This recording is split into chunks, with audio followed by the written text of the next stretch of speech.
Hai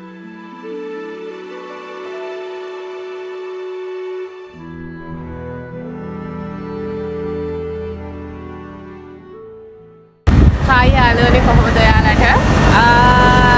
කොල්ලෑගල ගිහිල්ලා එන ගමන් අපි හලාවත පැත්තට යනකොට මේ ලස්සන වැව ළඟ නතර වුණා. මේ හැමෝම දන්න වැවක්. මෙතනින් කියන්නේ හැමෝම මෙතන නතර වෙලා ගිමන් නිවනවා. මේ තමයි සාරගම වැව.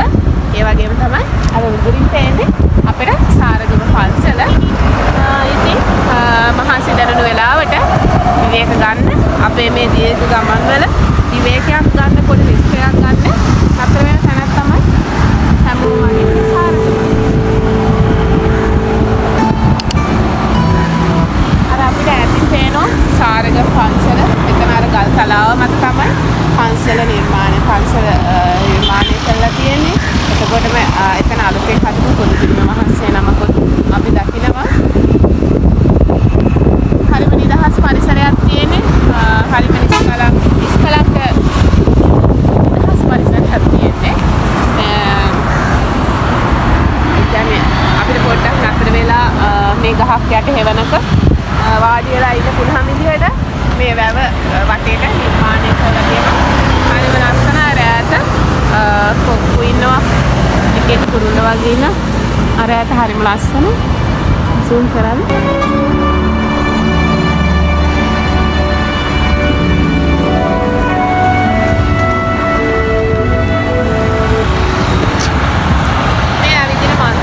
හදලා තියෙනවා මේ වැව වටේට හවුස් පැත්තට පුළුවන් මෙතන.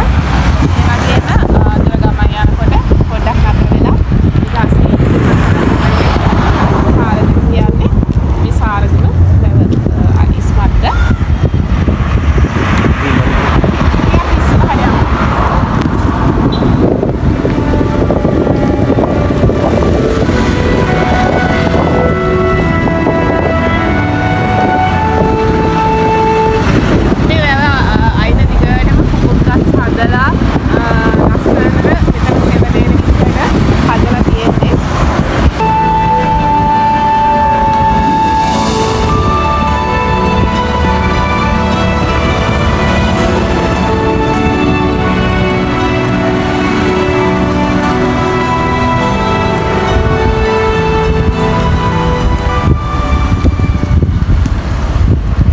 සනීපයක් දැන්න. දැන් අපි ටවුන් එකේ ඉඳලා ඉන්නේ.